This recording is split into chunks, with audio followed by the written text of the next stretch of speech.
Dalam sejarah umat manusia, Turki Ottoman merupakan salah satu imperium paling kuat dan bertahan cukup lama. Ottoman memerintah di Timur Tengah, Afrika Utara, dan Eropa bagian timur selama hampir 600 tahun. Sebelum kemudian dideklarasikan sebagai Republik Turki pada abad 20. Pada masa kejayaannya, Ottoman juga memiliki kekuatan militer terbaik di dunia. Benua Amerika ditemukan oleh negara-negara Eropa tepat pada abad-abad kejayaan Ottoman. Benua Amerika sendiri dikenal sebagai dunia baru yang sangat kaya. Negara yang dapat mengeksploitasi benua Amerika lebih dulu, kelak akan berkembang menjadi negara adidaya.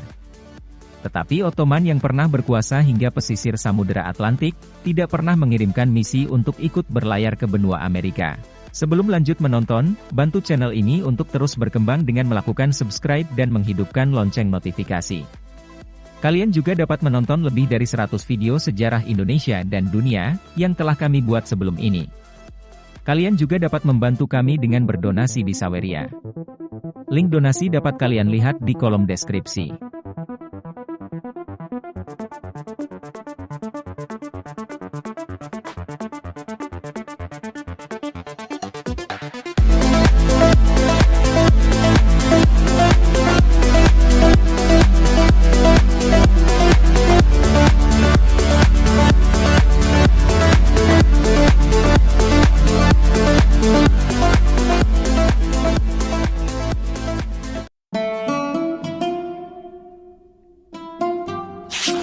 Kita kembali ke masa 50 tahun sebelum pelayaran Columbus ke benua Amerika. Pada tahun 1453, Ottoman berhasil menaklukkan Konstantinopel. Orang-orang yang hidup saat itu mungkin tidak dapat membayangkan betapa besar pengaruh peristiwa ini terhadap laju perjalanan sejarah dunia. Setelah Ottoman menguasai Konstantinopel, Kesultanan Mamluk yang berkuasa di Mesir dan Laut Merah, mengambil kesempatan dengan menerapkan pajak yang tinggi untuk perdagangan barang dari Asia khususnya rempah-rempah ke Eropa. Itu pun hanya membuka perdagangan dengan kapal-kapal dagang dari Venesia. Kebijakan Mamluk ini tentu membuat negara-negara Eropa Timur menjadi sangat kesulitan. Namun hal ini justru mengantarkan dunia pada masa kejayaan kerajaan Portugis dan Spanyol. Kerajaan Portugis memiliki kultur penjelajahan yang kuat karena dua alasan. Pertama adalah semangat untuk menyebarkan Kristianitas. Dan kedua adalah hasrat untuk memperoleh banyak budak dan kekuasaan. Langkah awal pelayaran Portugis dimulai dengan menyusuri pantai barat benua Afrika hingga terus ke selatan. Pada tahun 1488, Portugis berhasil menemukan jalur memutar benua Afrika, sehingga mereka bisa menjangkau benua Asia hingga Indonesia. Jalur ini bahkan lebih aman, dan dapat menjadi alternatif untuk memperoleh komoditas Asia selain dari jalur darat dan Laut Tengah. Penemuan jalur pelayaran menuju Samudera Hindia tentu menjadi pencapaian besar bangsa Portugis. Hal ini menarik perhatian kerajaan Spanyol. Mereka juga ingin membuat jalur pelayaran sendiri menuju Asia.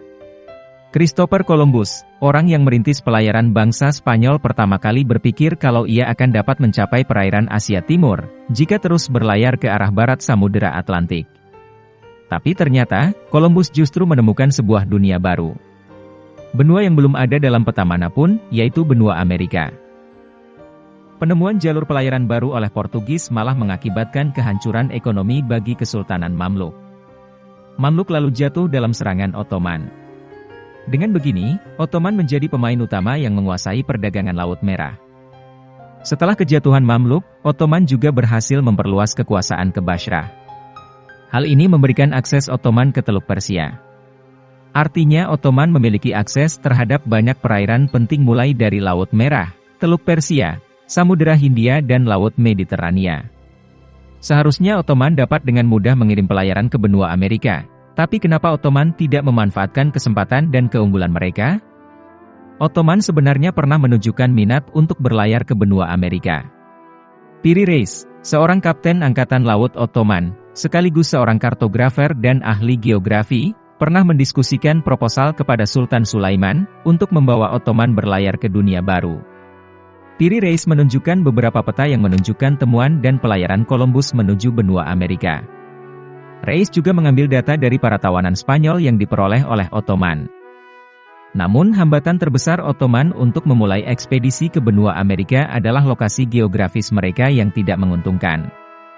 Rute terbaik bagi Ottoman untuk sampai ke benua Amerika adalah menyusuri Laut Tengah untuk sampai ke Samudera Atlantik.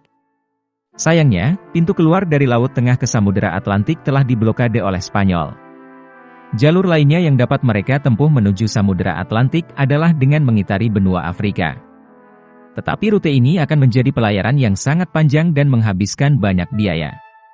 Apalagi saat itu pemerintahan Ottoman tidak berani mengambil resiko karena khawatir, jika pelayaran ke benua Amerika tidak akan menghasilkan keuntungan yang sepadan dengan biaya perjalanan yang harus dikeluarkan. Padahal seandainya mereka berhasil, keuntungan yang mereka peroleh akan sangat besar. Ottoman bisa saja menjadi kekuatan yang lebih besar dan dapat melawan hegemoni Portugis. Pada akhirnya, karena Ottoman tidak mengambil kesempatan nekat untuk berlayar ke benua Amerika pada awal abad 16, kesempatan tersebut tidak akan pernah datang lagi. Tanpa adanya perlawanan yang berarti, jalur pelayaran mengitari benua Afrika hanya dikuasai oleh negara-negara Eropa. Kedudukan Portugis di Afrika dan Samudera Hindia menjadi semakin menguat, dan ini menutup kesempatan Ottoman untuk berlayar keluar Samudera Hindia. Seandainya Ottoman berani mengambil langkah penjelajahan samudera, alur sejarah dunia bisa saja menjadi sangat berbeda. Kesempatan untuk menaklukkan benua Amerika juga disia-siakan oleh kekuatan Asia lainnya, yaitu Cina di bawah kekuasaan dinasti Ming. Mereka juga memiliki sumber daya pelayaran dan militer untuk melintasi Samudera Pasifik. Sayangnya dinasti Ming juga tidak menyadari potensi keuntungan yang ada di sana. Kami telah membuat video khusus tentang masalah ini. Sekian untuk video kali ini. Jika kalian punya saran tentang tema yang perlu kami bahas di video selanjutnya, silahkan tulis di kolom komentar. Jangan lupa menonton 100 video sejarah lainnya yang pernah kami buat di channel ini. Kalian juga dapat membantu kami dengan berdonasi di Saweria. Link untuk berdonasi dapat kalian lihat di kolom deskripsi.